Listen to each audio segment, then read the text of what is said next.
when you go through something and a lot of people are knocked down and you're standing there, if you're in that position, it's your responsibility to be the one that starts to reach out and help people get back on their feet. People aren't waiting for a savior, but rather realizing that you've been prepared for a time such as this. As my wife says, your superpower is you get calmer the crazier things get. And for whatever reason, that happens. It's never too late to go look yourself in the mirror and say, what can I do differently to serve people at a higher level? Hey everybody, welcome back to the Own It Show. I'm your host, Justin Rothling-Schofer. And if you're new here, first off, welcome. I can't be more excited that you would take time out of your day, out of your workout, out of your transportation time to put me on in your ears, and hopefully we can make some impact for you over the next 30 to 40 minutes. And again, if you are new, the only thing that I would ask is you would also take time, if this podcast helps you, to go back and listen to the other 300 episodes that we've done, because we've had amazing people come on. We've had amazing messages that are going to help you live a life that's different. And so today is actually pretty cool. It's a cool experience because just as I love to interact with our audience, the episode that I released last week, really talking about the difference between vanity and vitality, and that what we do from a habit set, how we use our health, how we steward our bodies, isn't just for making ourselves feel good when we take our shirt off at the beach, but rather how can we utilize this gift that we have to impact others and influence people in situations where they need. And I told a lot of stories about Chris Larsen and what he's gone through with his family and how he's been a catalyst for change and impact in just his own community of Asheville, North Carolina. And so I reached out to Chris and I said, hey, what does it look like to you to come on and actually start to tell some of these stories to our listeners and actually start to lean in with our listeners so that they can really see behind the scenes of what's going on and what you've done and the mindset in which you showed up here. Because Chris is not only an amazing father and an amazing businessman, but he's also just a bulldog of a servant. And what I mean by that is he just has this servanthood mindset that when he's convicted on something, he's going to get it done and he's going to show up and he's going to make sure it goes. And he's been just a catalyst in this community. And just bringing you on, Chris, is just so great to have you here. I'm honored that you're in our Own It community, in our Couples Collective community, but more specifically, just how you show up as a man in general, and doing life with you has just been so great. So, Chris, it's so great to have you. Yeah, Justin, it's wonderful to be here, and you've been a big part of my life during some really consequential moments. So it's an honor, and you do wonderful things with your community, and I'm honored to be a part of it. Well, thank you. The feeling's mutual, and I'd love you just to start, Chris, by I think painting a picture for our listeners as to coming home from the retreat. We were together in Mexico, obviously as Helene was coming through Mexico and then coming up into the United States.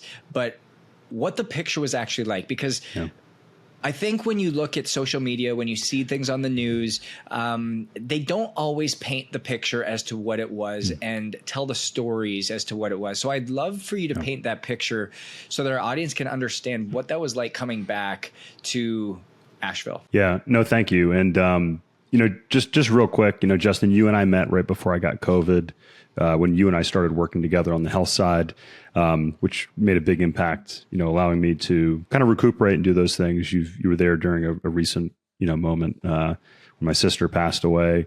And now we have this moment where we were together not too long ago. And yeah, it was wild. So, my wife, Jessica, flew down to Cancun to meet you and Elise and the group down there. And we actually flew around Helene. So we were delayed by an hour, and you were telling the story about how remarkable it was that this event happened, just with all the setbacks. And as we were down there, we watched this storm. And the way I describe it is, if anybody's seen the movie The Perfect Storm, we had this low pressure zone that moved across the country and hit the southeast, North Carolina, Asheville. And this was before Helene hit.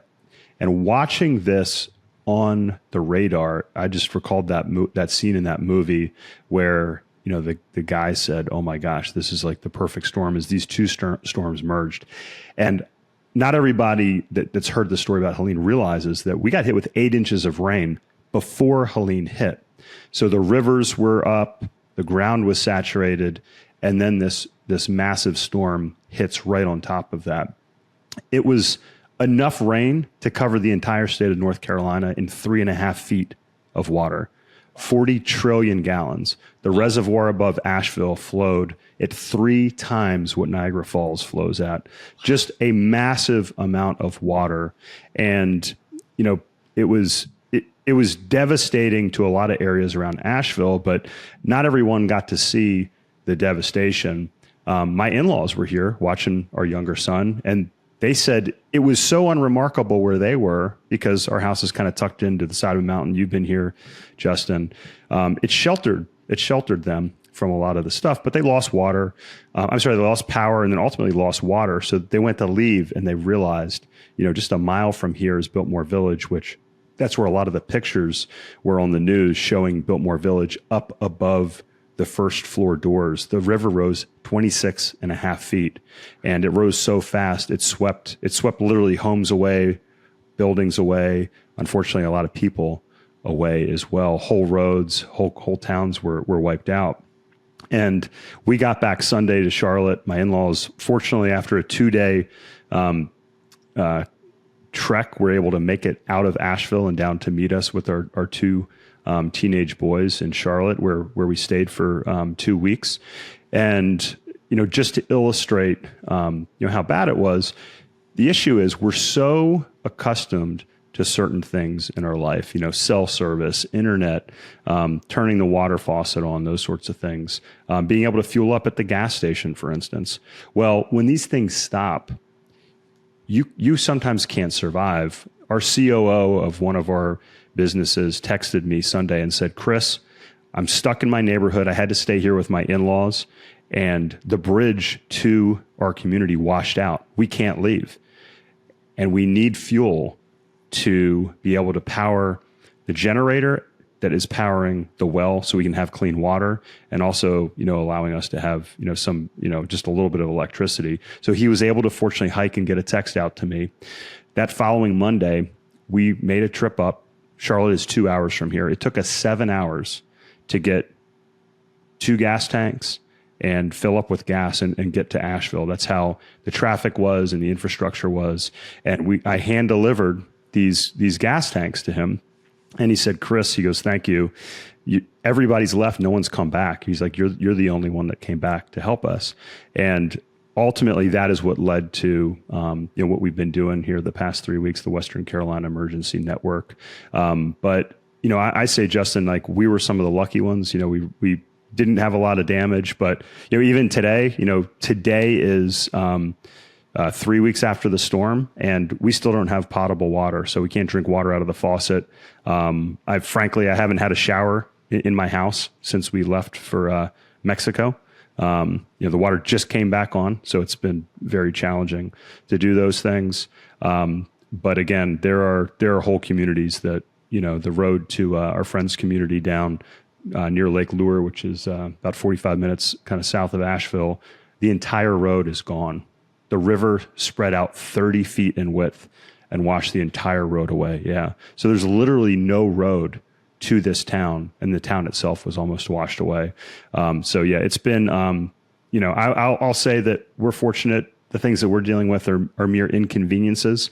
But we are so lucky to be able to, help some of these people that have lost, in some cases, everything.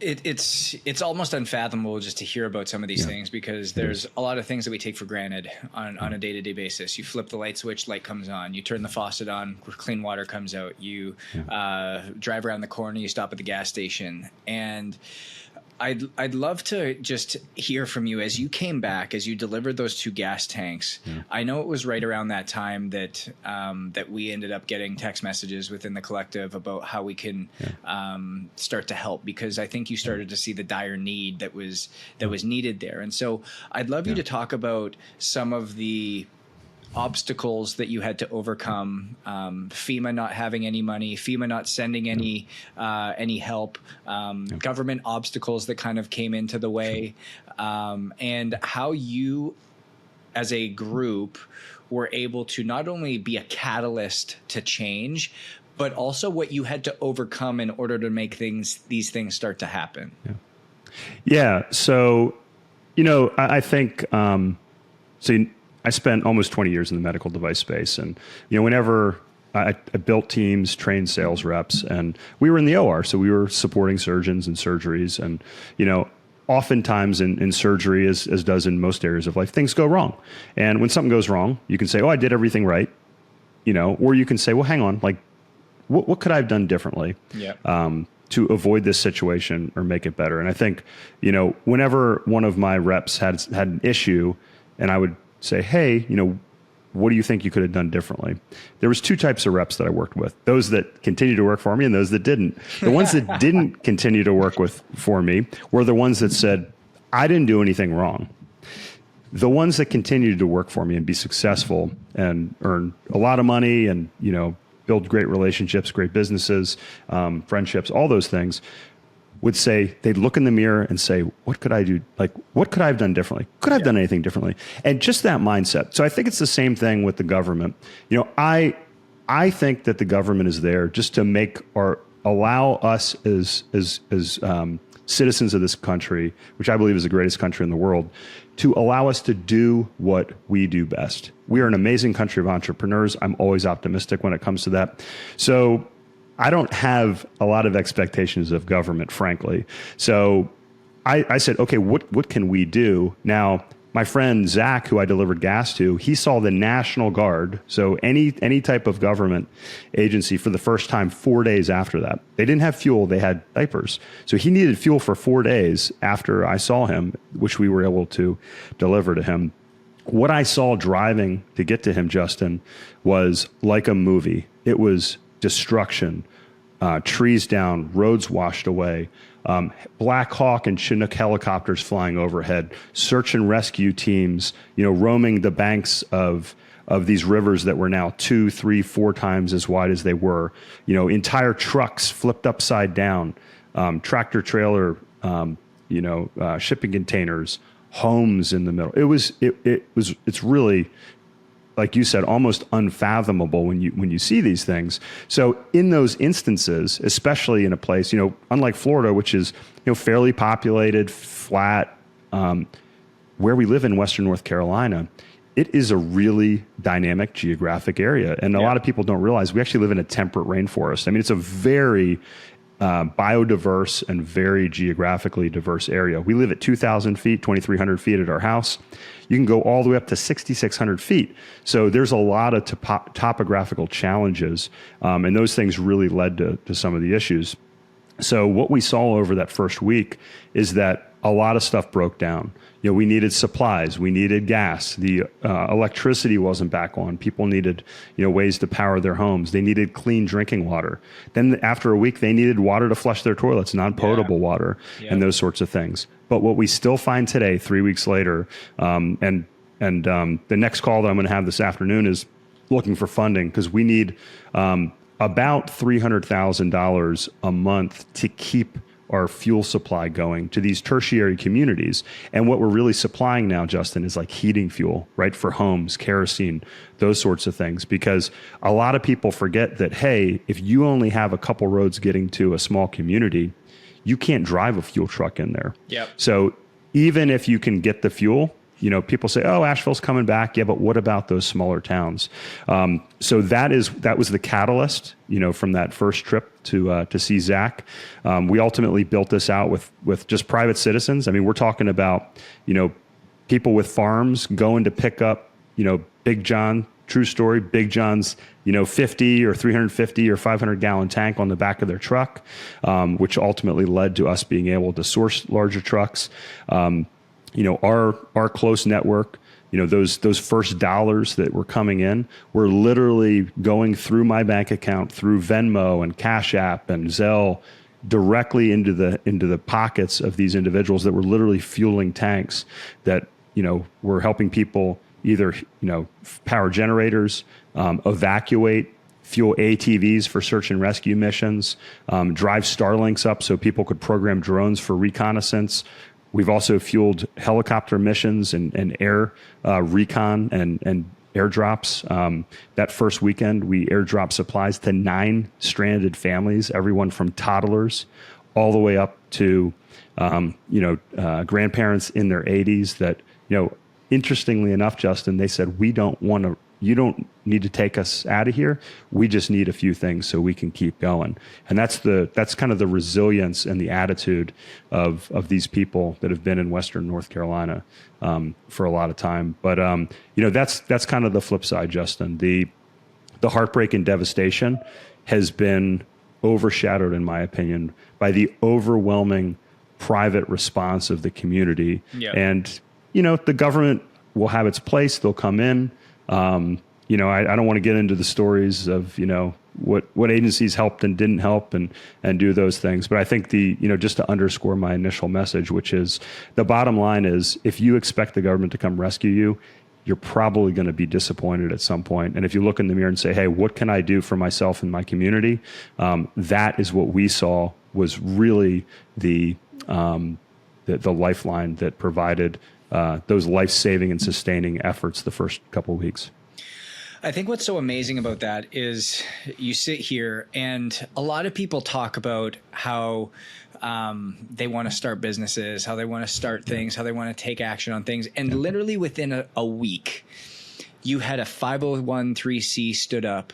You had money flowing through it. You had funding for things. You were actually doing search and rescue missions. You were doing supply emergency missions. You were doing these things as you were going through this. I'd love to just, number one, honor you for like that mindset and that tenacity for continuing to keep going and driving this, because I know you were one of the first ones that was actually stood up to be able to do things at scale that then started this trickle down effect that is now multinational in terms of funding, but also in terms of what's actually happening there. But talk me through just kind of what went through your mind and your ability to go in and serve at that level, and then what it was like to actually accomplish this. Like because this is just me as an outsider, not being the person for the last 3 weeks who's been boots on the ground, kind of grinding and going through. And I asked you right before we even started filming was like, how are you doing? You're like, I'm a little bit tired. And I'm like, yeah. So you can see my eyes and, actually just some of your comments, I'm actually, it's quite emotional, for several different reasons, but, a couple things, came to mind as you kind of asked that, Justin. So the first thing is, when you go through something and a lot of people are knocked down and you're standing there, and you're standing, I feel like, if you're in that position, it's your responsibility to be the one that starts to reach out and help people get back on their feet.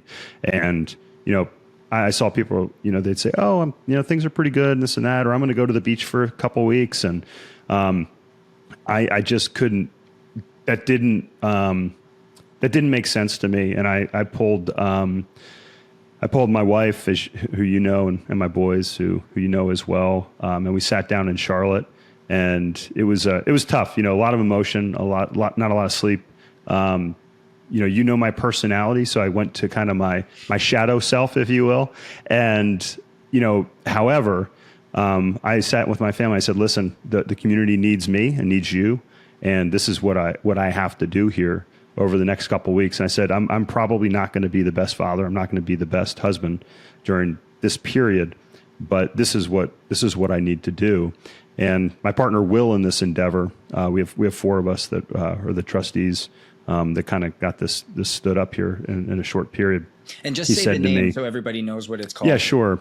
Yeah. It's and you can find our organization WCEN.net or Western Carolina Emergency Network.org. Western Carolina Emergency Network.org. You can go on. You can learn more about us. Our social media marketing team. Everybody's volunteers. Nobody's getting paid. So you've probably seen better websites, but we got some great videos up there. You can follow us on social media. For what they've done in a week has been terrific. But yeah, you can check us out. Western Carolina Emergency Network.org. And Will McGuire said to me after a couple of days, same thing. He asked kind of like, how are you doing? I said, well, it's kind of irrelevant right now because I'm just in operation mode and I've had to put, my emotions on the shelf. And then he said another thing. He goes, do you feel like everything you've done up to this point in your life, led you to this moment? And that's the second thing, Justin, is that I've always, since I was younger, try to build a network. And that's why I always tell my boys, like, when you meet somebody, say, hey, how can I help this person? And as a business owner, if you're an entrepreneur and you're listening, if you go in with that servant mentality and say, how can I provide value to this person, which might not always be the solution that you're providing, but that is always the right mindset. Yep. And if you do that, you develop what I found to be meaningful relationships. And I'm a results guy. I don't always say it the right way. I don't always sound the nicest, but I'm a guy that gets the job done. And that's, sometimes that means that, I'm the one that has to ruffle some feathers because some people don't want to do that and they don't want to upset anybody. I'm okay if somebody needs to be upset to accomplish a goal that is critical. So I think my temperament, my network, my experience, being in ORs and in chaotic situations allow me to much probably like, and I don't want to compare myself to special force operators that are out there, but there's certain individuals that are tailored to doing those sorts of things where other individuals are tailored to do different things.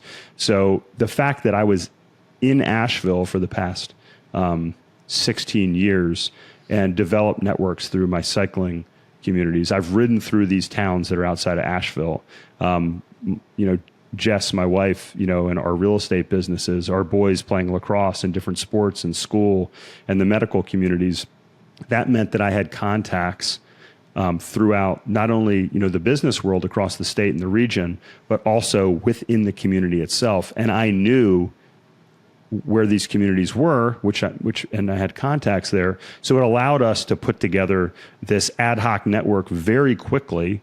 So when somebody needed a contact in Hot Springs, North Carolina, I could text our friend Frank, who would respond back and say, we need heavy equipment and we need chainsaws, which meant, my friend who said, hey, I want to supply you guys with something. What can I do? I said, well, we need chainsaws. And he goes, great. I know the guy that owns Ace Hardware, and he drives in, 20 chainsaws to this community that, and look, these people, Justin, they said, we need chainsaws. We need a few pieces of heavy equipment, and we need you to get out of here because we can do it ourselves. These are people that know how to handle themselves and do that, but they didn't have access to these things. So that's the last piece. So the first one is, that servant mentality, honoring the opportunity that you have. Number two, build and value the community that you have. But number three, what we've seen is those people that are self-sufficient and have a personal responsibility, as I touched on earlier. Those are the communities that were able to get back on their feet the fastest because they weren't waiting for somebody to come in and help them out. And it was those people that were able to cut down a tree, dig through mud, pull a child or somebody, out from the wreckage, or cut them out of a house, or hop on an ATV and go 10 miles through the woods to deliver, a Starlink so that they could, talk to our, Chris, our mutual friend that has a nationwide telemedicine service that can prescribe drugs, because people forget, hey, I need my prescription refilled, but you can't just bring a bottle of medication. You need a doctor to prescribe that. So there's all these things that we take for granted that people couldn't do to give them, their life-saving treatment or resources. So yeah, it's been, it's been a lot. But really I feel like I've just been able to work behind the scenes to pull some stuff together to allow the real heroes to do what they do. Well, again, I just honor you for your work and your intention and your resilience for just continuing to keep coming back to this, because it's not every day that you would see somebody make these decisions and make these sacrifices to ultimately accomplish what it is that you've been able to accomplish with the people in which you've done it with. And so, again, I think that it's just so cool to see how God's prepared you for the moment that you're in. And you kept saying that people aren't waiting for a savior, but rather realizing that you've been prepared for a time such as this. You've been called for a time such as this. You've been being guided as a time such as this. And I just wrote these things down because I think when you look back, they always say hindsight's 20/20. Yeah. But you have to smile and have a deep level of gratitude for what it is that you've done. Because number one, I wrote them down, is you had a 20-year career in the medical space, in being in those chaotic rooms, in the ER, seeing some of the people in their worst, darkest times, in some very dire situations. So that wasn't a shock to you. That wasn't crazy. Yeah. You've had this pit bull mentality for a long time. And this, I would say this, very kind person, but not necessarily somebody who's walked over, somebody who knows what they need to do, and somebody who's willing to say the things that other people don't want to say. You've been the person who's been a professional cyclist. You've been on these roads time and time and time again, and not from a car, but from the actual road themselves, like understanding how to navigate them. Where are the little throughs? Where are all the towns? Being able to understand all these road systems and the path systems, and being in Asheville for as long as you did. Being able to have the level of fitness that you have, and being able to be as resilient mentally as you have been. The work that you've done over the last 3-4 years in breaking through some of these things, the optimization of your health that you've leaned into in the last 3 or 4 years. Like, these are the things that you've been doing over and over and over again, so that they've created you for a time such as this, that where you're no longer waiting for the knight on the white horse, but rather you know that, hey, I am perfectly chosen, perfectly placed, and perfectly prepared to be that person on the horse in this moment. Yeah. And again, I appreciate you saying that. And, I just want it to be known that I feel very humble to have the opportunity. And it's more looking like in retrospect and saying, yeah, this is, all these things did happen, for a reason. The chaotic childhood, emotionally chaotic childhood, the OR, the things that allow, I feel allow me, Jess says, my wife says, your superpower is you get calmer the crazier things get. And for whatever reason that happens, that is very true. Yeah. And I think so if we flip from like some of the lessons and what I think allowed, this effort and the recovery that's been initiated here to occur, to from a personal perspective. And a friend of mine said, he sent me a text, and it was, it's funny, you get these texts at just the right moment. Yeah. He said, I'm proud of you because all the things that you've done have allowed you to have the capacity and the ability to do this at this time. And he said, I'm proud of you for that. He's one of my best friends. And, we, on our podcast, Next Level Income Show, in which you can check us out, get a free book, nextlevelincome.com. But I bring it up because, aside from health, which is the number one thing I think that we all need to be aware of, because if you have the physical capacity, I was actually writing a article for my weekly newsletter before this happened, and it was called "What Are You Training For?" Yeah. And the whole point of it was, it's not the event you're training for, it's life that you're training for, and you're just building the capacity and finding something to motivate you to do that. Very good. So, one, as you and Own It do amazingly well, Justin, with you and your team, which is fantastic. I can tell anybody listening firsthand. So if you haven't, absolutely check out Own It and what Justin and his team are doing, because it's phenomenal. And probably unparalleled in my opinion. But once you have your health in line and you have that awareness, because you all don't just teach physical, you also teach, a spiritual and mental awareness, and you have to be aware of where you are mentally. I've seen a lot of people break down. I could tell some just stories. I just got cussed out just a couple days ago because this individual, they just were overwhelmed, and they literally just shut down. They stopped answering their phone. We were dealing with a logistical crisis. We had 5 truckloads, and this individual just cussed out, stopped answering their phone, and refused to talk to anybody. And it's like, whoa, like this problem has to be solved. So we solved it. But if you're not self-aware and you don't have that mental and physical capacity, you can really put yourself, your family, and others, in either danger, like real physical danger, or maybe just, financial danger, for instance. And that's the second piece. If you have the physical ability, do you have the financial capacity? And what is financial independence good for? And our mission at Next Level Income is to help others achieve financial independence. So if you need to shut your life down for 2 weeks to help out your community, you have the ability to do that. Not everybody has the ability to do that. Yeah. I just went online to the Small Business Association. It said, we're taking applications, but there's no money. So it's like, well, okay, what do? I just got off the phone with my bank an hour ago and, expanding our line of credit. So, that wouldn't be possible without the things that we teach at Next Level Income. So, that is why it's important. It's not the money that's important. As one of our very good mutual friends likes to say, this isn't my money, it's God's money. Yeah. What is that money good for? Yeah. If you can't use it to help others or use it to expand your time and your very ability to do those things.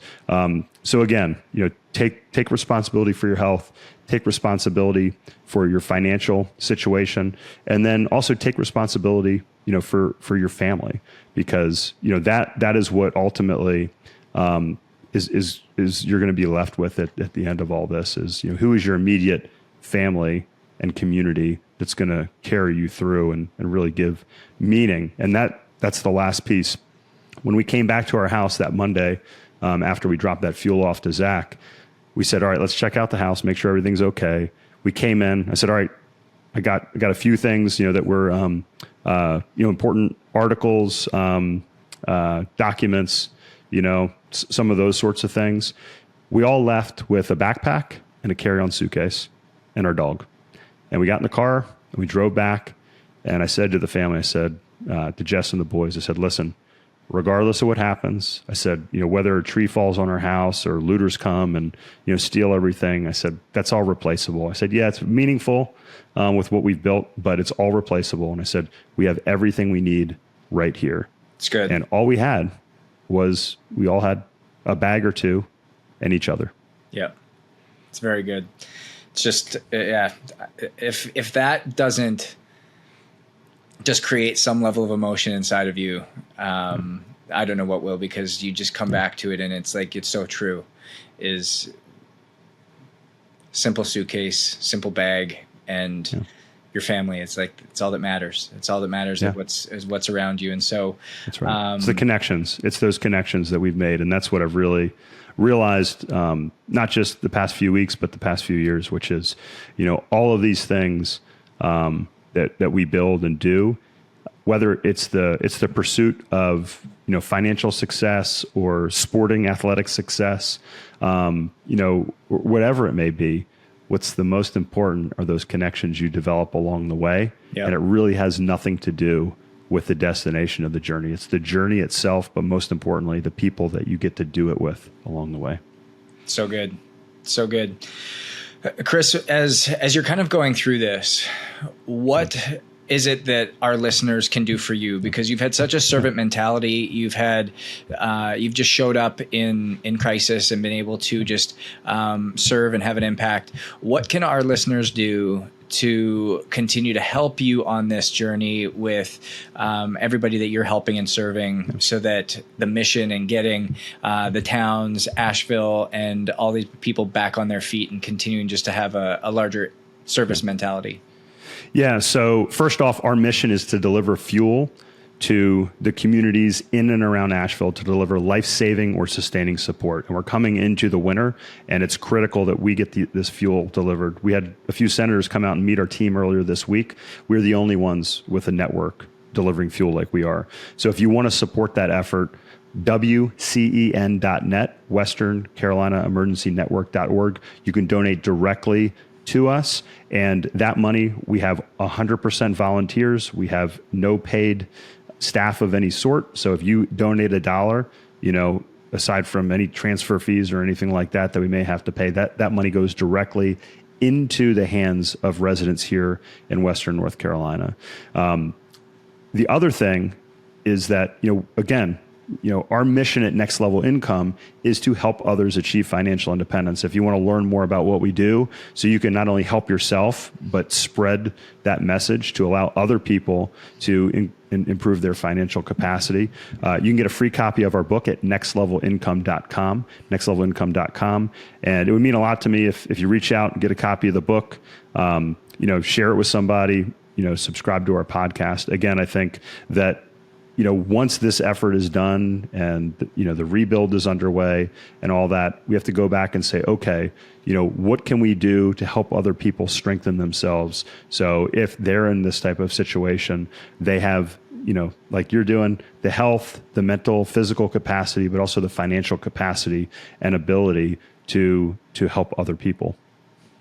It's great. And guys, I will say, Chris is world-class at what he does, not just as a human being in terms of something that he stood up here, but what he's done at Next Level Income and just how he's helping people through creating passive income, through creating income that is able to continue to fuel their missions along with what it is that you're doing. So whether you're an entrepreneur, whether you're a business owner, whether you've got a 9-to-5, there's things that can be working behind the scenes for you that continue to give you the financial freedom that you need so that you have the time, have the energy, have the resources to pour in at this moment. I know there's a lot of people within our network. I know we're invested in some things together, and there's just a lot of things that we continue to lean into that Chris has a wealth of knowledge. And so I just really encourage you on top of being able to see how you can impact and influence him here, and you can have a servant mentality from a distance to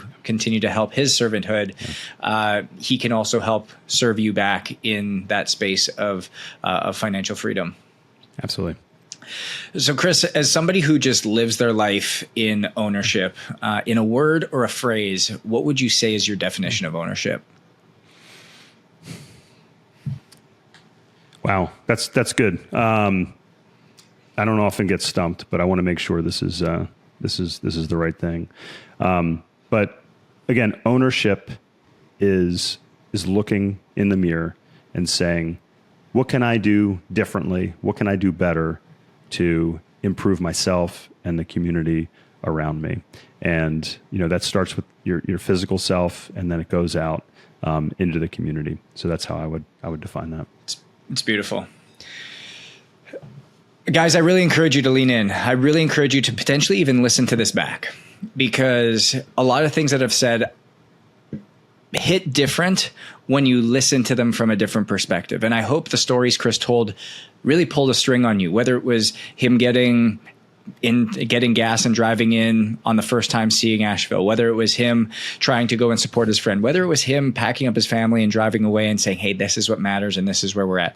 There is definitely something that when you can start to sit back and go, man, everything that I have, the car that I'm driving in right now, listening to this could be gone. The gym that I'm at right now, listening to this could be gone. The house that I'm listening to this could be gone. There's a moment that when you sit back and go, man, what have I taken for granted? It starts to create change, because there's three things that we need to lean into that Chris spoke about, which is health of yourself, both mind and body. What does it look like financially to be able to make sure that we can provide?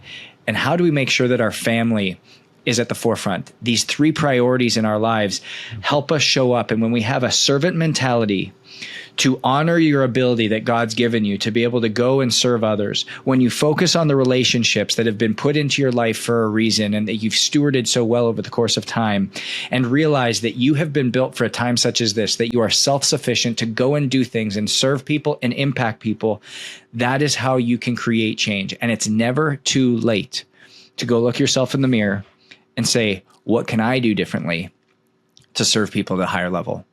We know that success is different, so own your different, and we'll see you guys next week.